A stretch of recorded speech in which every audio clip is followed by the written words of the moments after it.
बहुत साल पहले की बात है। वनश्री नाम की लड़की अपने माँ पापा के साथ चंडीगढ़ में रहती थी। उसके माँ पापा के साथ वो बहुत खुश थी। उसके पिताजी शहर में अच्छी कमाई कर लेते थे और इसीलिए उनका रहन सहन भी बहुत अच्छा था। अचानक से एक दिन वनश्री अपने माता पिता के साथ उसके दोस्त के घर जाने लगती है। तभी हाईवे पर उनका बहुत बड़ा एक्सीडेंट हो जाता है और उसमें वनश्री के माता पिता गुजर जाते हैं।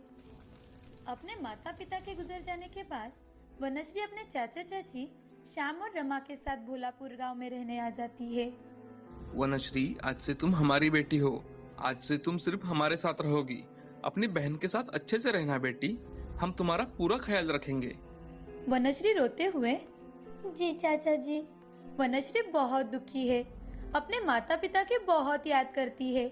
कुछ दिन बीतने के बाद वनश्री की चाची वनश्री से, अरे ओ महारानी, अब बस भी कर। कितने दिनों तक ये लटका मुंह रखेगी? बहुत हो चुका मुफ्त की रोटियां तोड़ना। घर का काम क्या मैं अकेली करती रहूं? आज से ये सारा काम तुम ही करोगी, समझी? जी चाची, कहिए क्या काम करना है? देखो तो क्या कह रही है। क्या काम करना है?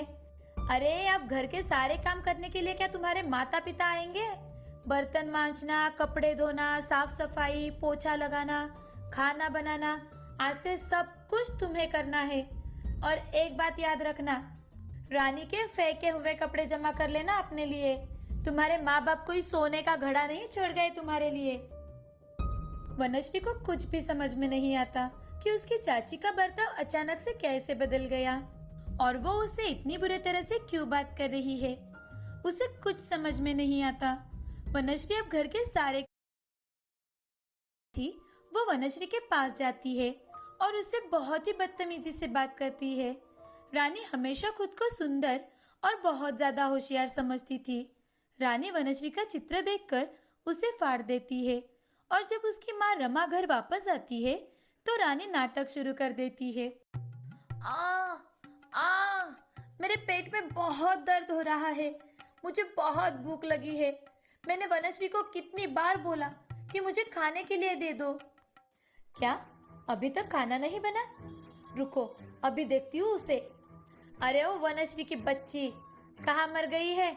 कितनी देर हो रही है, अभी तक खाना नहीं बना? मेरी बेटी को तो देखो, कितनी मुरझा गई है। खुद तो अच्छा खासा खा लेती है। उस दिन रमा वनश्री को बहुत पीटती है और 2 दिन तक उसे भूखा रहने की सजा देती है। ये देख रानी मन ही मन खुश हो जाती है। वनश्री रोते रोते आम के पेड़ के नीचे जा बैठती है, जहाँ वो हमेशा से बैठा करती थी। धीरे धीरे अंधेरा होने लगता है। वनश्री को अंधेरे से बहुत डर लगता है। उसे अपने माता पिता की याद आने लगती है। हर वो दिन जो उसने उनके साथ बिताए, वो सब उसे याद आने लगता है। तभी अचानक से उसके चारों ओर रोशनी बढ़ने लगती है। उसे कुछ समझ में नहीं आ रहा था। तभी एक आवाज सुनाई देती है, ऐसे काम और दूसरों के लिए अच्छे विचार। गलतफहमी हुई है, क्योंकि कल रात तो वनश्री पार्टी में थी ही नहीं और आज भी यहाँ नहीं है। वनश्री ये सारी बातें चुपके से सुन रही होती है। तभी रमा की माँ का ध्यान उसकी ओर जाता है और वो उसे बाहर लेकर आती है। कितनी सुंदर है ये! क्या भाई साहब, आप तो कह रहे थे कि वनश्री घर पर ही नहीं है। माँ ने तो घर को बहुत सुंदर तरीके से सजाया है। नहीं रानी, बहुत पसंद आई थी ना? मैं तुम्हारे लिए कल वही ड्रेस लेकर आऊंगी। फिर अगले ही दिन रिया वो ड्रेस लाकर रानी को देती है और कहती है कि रानी, सिर्फ एक बात याद रखो। लेकिन उसे वो ड्रेस वापस नहीं मिलती। निराश होकर रानी घर चली आती है और बहुत रोने लगती है। उसे लगता है कि वो असली सोने और चांदी की ड्रेस थी। इसीलिए वो घबराकर सारी बात अपनी माँ को बताती है। कितनी लापरवाह हो तुम! तुम्हारी वजह से तो हम सब सड़क पर आ जाएंगे, भीख मांगने के लायक भी नहीं बचेंगे। किसने कहा था तुम्हें सोने और चांदी की ड्रेस पहनकर कहीं जाने को? तुम्हारी गलती की सजा हम सबको भुगतनी पड़ेगी। रानी पूरी रात सोच सोच कर रोने लगी। वो पूरी रात सो नहीं पाती। अगले दिन वो शर्म के मारे रिया को सीधे मुंह देख भी नहीं पाती। रानी सर झुकाकर उसके सामने खड़ी होती है। तब रिया उससे पूछती है, हाय रानी, तुम्हारी कल की पार्टी कैसी थी? रानी बिना कुछ कहे वहां से रोती हुई भाग जाती है। उसी रात रानी जब अपने कमरे में आती है तो बिस्तर की ओर देखकर बिल्कुल हैरान हो जाती है। रानी देखती है कि उसका वो ड्रेस सही सलामत उसके बिस्तर पर है। फिर अचानक वो ड्रेस बोलने लगता है, रानी, उस पार्टी में एक लड़की ने मुझे चोरी कर लिया था।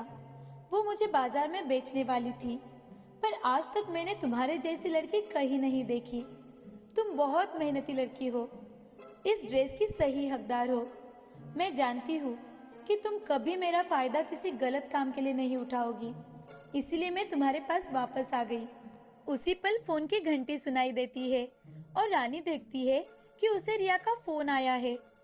रानी, तुम चाहो तो वो ड्रेस अपने पास रख सकती हो। मुझे पता है तुम्हें वो ड्रेस बहुत पसंद है, तो मेरी तरफ से एक गिफ्ट समझकर अपने पास रख लो। और हाँ, उस दिन मेरी मदद करने के लिए बहुत बहुत शुक्रिया रानी। थैंक यू रिया। अब रिया उस जादुई ड्रेस से जो कुछ भी मांगती थी वो सब कुछ उसे चुटकियों में मिल जाता था।